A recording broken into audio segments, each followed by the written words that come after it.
राजनीति रे परिपक्व और अपरिपक्व दुटा अलग घटना। आपण बुझंतु जे जीती सी आउ जन टू पावरफुल। निरंजन पट्टनायक हारे आप संजीव मल्लिक गोटे कनिष्ठ नेता, निरंजन वरिष्ठ नेता। वरिष्ठ माने कौन? जे जीती जीती आसवे सी वरिष्ठ, जे जीती जीती आसुचंती से माने पावरफुल। आजिका दिन में ब्रह्मगिरी रे वीडियो जनक क्या कथा शुणवे? उपासना कथा ना संजय दास वर्मा कथा?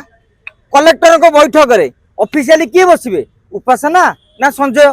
तेणु आप उपासना को अपरिपक्व बोली कहीं भावुं? 2019 मसीह उपासना महापात्र निर्वाचन लड़िबा कथा, तांको बापा सीट सेटा थिला, किंतु बयस है नथिला, सी लड़ी नथिले, प्रचार कले, तांको दादा जीतिले। एथर तांकर बयस हैला 24 रे निर्वाचन लड़िले। किंतु प्रश्न होउची संजय दास वर्मा महोदय जे लुलु महापात्र भली टाणुआ नेता को दुई दुई थर निर्वाचन रे हरैले, से लुलु महापात्र अवर्तमान रे हारीगले कहीं? तेणु दोष त्रुटि से माने बुझा कथा। ये गोटे पार्ट। द्वितीय पार्टी हूँ आपण कहले जे तीन मांकड़र कथा कहते। राजनीति रे आक्षेप प्रति आक्षेप गोटे नुआ कथा नुहे। अतीत रे संजय दास वर्मा मध्य लुलु महापात्र प्रति गुंडा बोली शब्द मध्य प्रयोग करिसेंती। तेणु आपण जेतेबेले प्रयोग करुथले जीति जाइथले, आज जेतेबेले तांको झियो कहूची किछि अस्वाभाविक नहीं। एवं संजय दास वर्मा मध्य काली आपण देखिबे सी भी चैलेंज करिसेंती जे कहार केते लोकप्रियता आगामी निर्वाचन रे जना पड़ जिवो।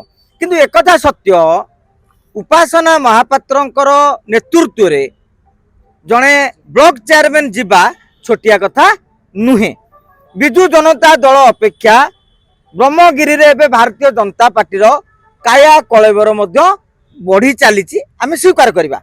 हुए तो माने वर्तमान बीजेपी सरकार क्षमता रही बोली लोभरे किए जाई पारे, किंतु सत्य को स्वीकार करने को पड़ो। किंतु आमे कथा कहला बेले जो तीन मांकड़र उदाहरण देइछंती, नवीन पट्टनायक को उदाहरण देइछंती, तामिल बाबू माने पांड्यान को उदाहरण देइछंती, एवं संजय दास वर्मा कथा उदाहरण देइछंती। जेतु ब्रह्मगिरी बोली से संजय को ना जोड़ी से जाजपुर होता से जगह बबी को ना जोड़ी था। तेणु माने यही आधार से कहते बीजेडी निलंबन होती आगामी दिन में तीन मांकड़ ही थे। किंतु आमे बेले बेले राजनीति थिला बेले निजर आचरण उच्चारण कथार मध्य बहुत लोग भावती आप राजनीति रे मु आज आपको गाली करदेली, मु महान हो गली, मोर बड़ भ्यू पड़ेगा, सेटा बड़ कथा नुहे। समालोचना करिवार तरीका भी रही। जन को मांकड़ कुकुर बिलेई कहवाटा मु भावुची सेटा आदौ ग्रहणीय कथा नुहे। आपण समालोचना विभिन्न तरीका करें जे आउ बीजेडी अखागौणी ना, आउ बीजेडी उठी पार ना। संजय दास वर्मा जिते चेष्टा कले भी आउ ब्रह्मगिरी कब्जा को आसबार ना। समालोचनार अनेक तरीका रही। सी टे नुआ पिला आ जीति जाइछंती, तेणु टिके उत्साहित अच्छा, जोशर अच्छा। मु भावुची कहू कहू विभिन्न प्रकार आंगेल आजिकल कहीकि चर्चा सृष्टि करने। तेणु उपासना से कथा कहते। देखु ये आज नुहे। लुलु महापात्र को सेते बेले आमे तेले सांबादिकता करथुलु एवं जाउथुलु, लुलु महापात्र भी कहते एक संजय दास वर्मा कथा मत पचारन।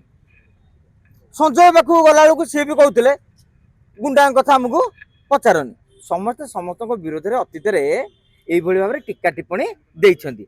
से समय कौन कि सोशल मीडिया रे कि आपण चैनल रे एते माने नथिला जोटार वीडियो क्लिपिंग बड़ बड़ चैनल माने किछि किछि नौथिले, से माने ताको प्रति भी से भलिया लुलु महापात्र बटी संजय दास वर्मा बीजेडी ए भाव में मंतव्य पोषण करते।